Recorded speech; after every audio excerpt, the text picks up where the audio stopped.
Alrighty, if you own one of these Blazers and are having four-wheel drive issues, you've come to the right place. Yeah, was having troubles a couple winters ago. It didn't want to go in four-wheel drive, the Blazer. And then, lo and behold, this past winter, I couldn't get it to get out of four-wheel drive. So I decided to replace all the vacuum hoses. I video cover step by step every last vacuum hose on the Blazer. So, like I say, be sure to watch and thank you for taking the time. Alrighty, we're going to start off by removing the battery. First, we're going to remove the negative battery cable and have that one taken off. Now we're going to take and remove the positive cable. I'm using my little ratcheting wrench with the socket. It comes in handy in tight places. And that's off. Now we're going to lift the battery out of it. I already had the hold down off, and just take and sit that down. And then we have to remove the battery tray to access the four-wheel drive actuator. And take and remove the two bolts that hold it to the core support. And like I say, after getting them first broke free, just turn with your fingers. At least mine did. Helps out save a little time. Take the other one out. And like I said, the third mounting point on the battery tray is the battery hold down, but I already had this taken off because I took it apart about a week before this, trying to get the four-wheel drive functioning. And then we're just going to take and lift the tray up out. And a little bit of a twist and turn and pull, and there, out she comes. And there's our four-wheel drive actuator. I had replaced this a couple years ago.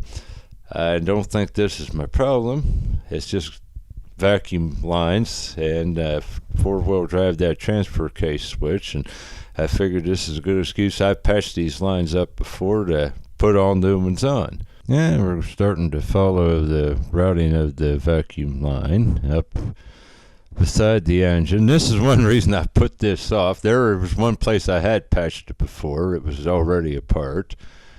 And up around by the AC accumulator, and we go back around the oil fill, and we go back underneath the distributor cap and the spark plug wires. And like I say, then we're going to get down underneath the vehicle, and we're going to follow it where it goes back underneath there. And like I say, I already pulled it. It was sitting behind that shield on the transmission. I pulled it out from behind that.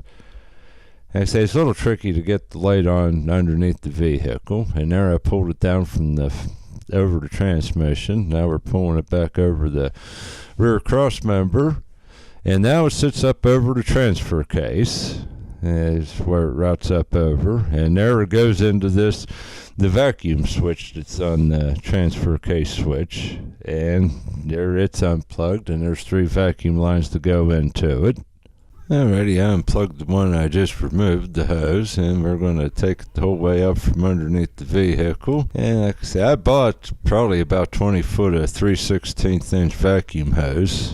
Probably more than I need, but I wanted to be sure I had enough. And there's another spot I had repaired. That was sort of the straw that broke the camel's back. And that switch, you can see transmission fluid was leaking from that transfer case switch. And I bought another one of those. Now, getting the wrench up on that and accessing it is not a lot of room, but with a little ingenuity, I'm having trouble getting it to break free.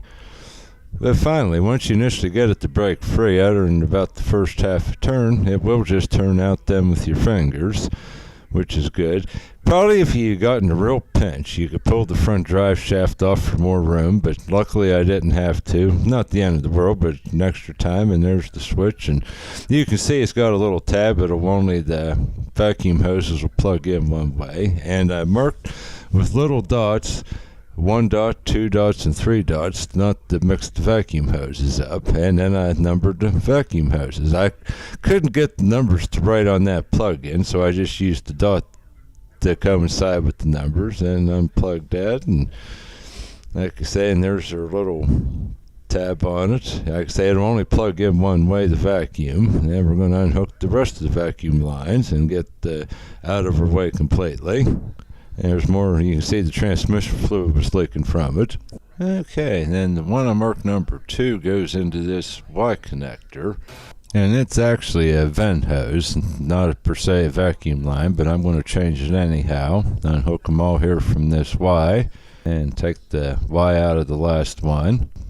There's the Y, and okay, and there's more transmission fluid, but probably not so abnormal since it is a vent tube, and it goes up to the top of the transfer case. And you can see, I'm trying to get focused in on it, there's the clamp where it comes out of the transfer case, the metal tube, and then goes into the 3/8 rubber tube. And we're going to take and get this other one out of our way, the one I marked number 3. It goes up over the transfer case, and we're going to pull it down over. Say that's down over that, and then we're going to have to work it up from the top there up by the firewall. Yeah, one thing on doing this job, you're underneath the vehicle on top, you get plenty of exercise. And say here still trying to get it wrestled out, and you can see there it goes up by the transmission dipstick, wiggling it there just to give you an idea where it's at. Okay, now back on top, I'm going to grab a hold and pull it up out, make sure it's not catching on anything, and keep pulling, and keep pulling. Like I say, it's probably about 6 feet worth of vacuum hose. And finally, there we have it up over the transmission. There's our number 3. Okay, now we can go take it and unhook it from here from under the hood. This one goes over, sort of the heart of where all the vacuum starts, up over the brake booster, through this little clip, which I'm silly here for doing this, for pulling this out, because later on this just unsnaps around. But I wanted to do it the hard way, show you the hard way to do it before the easy way. It goes into this T right here, and we're going to unhook it, and a little twisting and turning. And finally, I want our vacuum hose unhooked, but that's not important. It needed unhooked anyhow. We have it unplugged. And you can see the deplorable condition of that little piece of hose. It's definitely was collapsing shut under vacuum. And just unhook it from the air tank on the fender. Alrighty, now we're going to replace this other hose with the check valve in, and just simply untwist and unconnect. That's where I made the comment earlier. I did it the hard way, routing the hose through it. Now I'll take the air cleaner off, remove the wing nut, and simply pull the breather tube off the air cleaner. And that's disconnected, and the air cleaner now take and lift it up where the wing nut was and slide it towards the front of the vehicle. And then you can pull it up, already loosened the clamp at the air duct, and off it is. And down here is where that vacuum hose goes to. Not the bigger hose, but where I was wiggling down underneath, and I'm going to take a screwdriver and slide it back off. It was tight, and it was not the easiest to get off, but finally after some manipulating, there it is. And there's a closer look at the vacuum hose after it's off. Okay, now it's time to start replacing these vacuum hoses. And I'm going to take and lay it against a new piece of hose, get the rough idea of the length, and after I do this, I always make it usually about a 1/2 inch longer, and then just take and cut it there with the razor, or a pair of scissors will work. And there's our new piece of hose, and take the old one off and replace it with the new hose. And you can see the shape of that was in real bad shape, the hose that did come off, and there was one section of it done. And we're going to replace this shorter section. And make sure your check valve, you don't want to mix it up, the check valve, the direction it has. And this one I am just going to cut with scissors. Alrighty, now we'll put that new piece on the check valve. And there's another, and then this little short section we're going to take out. And I'm going to, the T in it, take it out, but I'm going to replace, because I don't have a smaller piece of hose like they went from the 3/16 into the smaller. I'm going to take and use a 3/16 T, and like I say, of course, there's the check valve, it goes right on, and now here is the T that was in it, but I'm going to replace it again just with the T that's all the same size, since I don't have the different size vacuum hose. Right here where it goes into the vehicle is a snug fit, but with twisting and turning, that'll work and won't cause no vacuum leak. Alright, and then we'll just plug the other end back into the vacuum canister. Now we're going to take and do the big long one that we went from the transfer case up to the engine. And I'm going to plug it into the T where it originated from and start routing it back that direction. And don't forget the one with the check valve plugs into the manifold vacuum. And I'm going to route the one that goes back under the distributor cap and the spark plug wires. Start it back far as I can from the top. And then there we are underneath, looking up at the bell housing. Now we're going to use this little spring tool with the little grips there, and we're going to fish it down from over top the transmission where we can reach it. And there it is hanging down.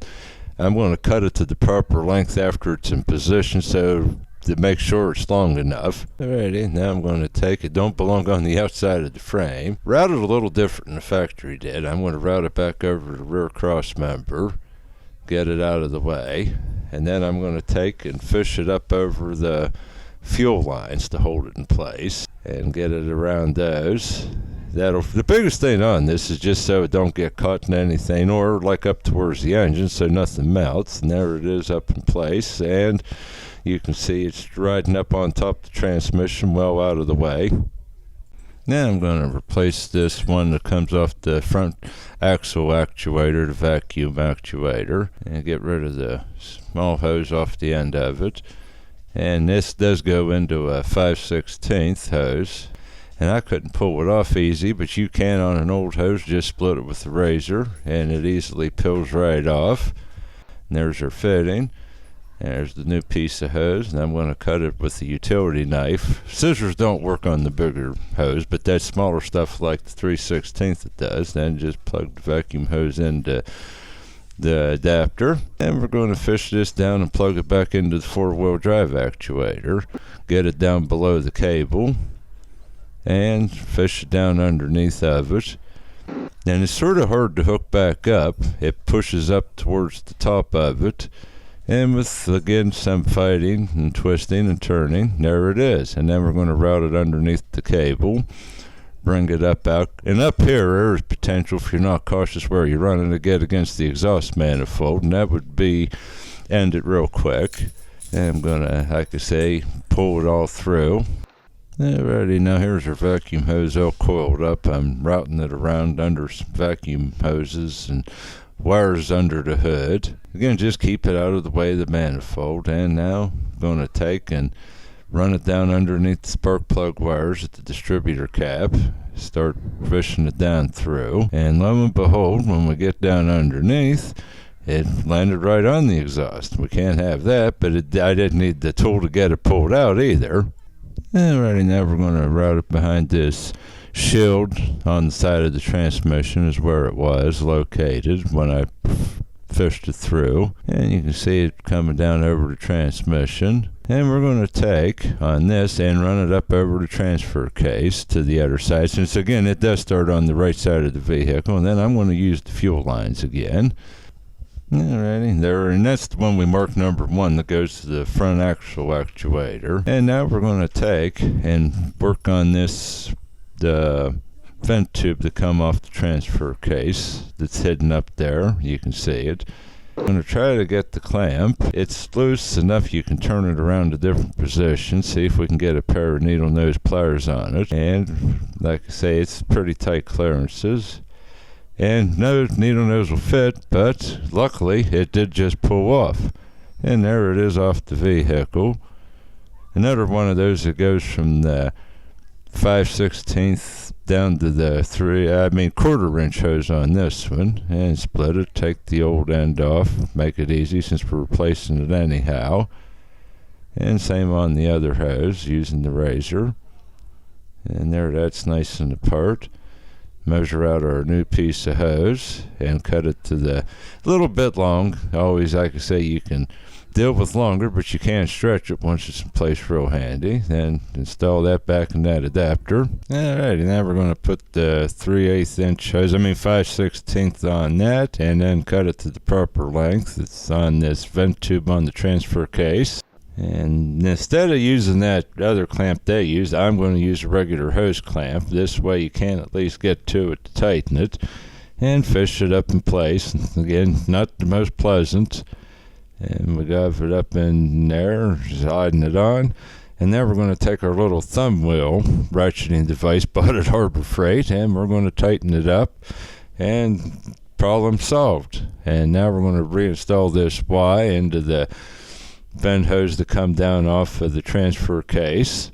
Okay, once that's in, we're going to take and replace that short section that just went from this Y over to the transfer case switch. It's only around a foot long, and cut that to length. That was the one marked number 2, and if I would have realized what it did, I didn't realize till I looked, it only went right over there.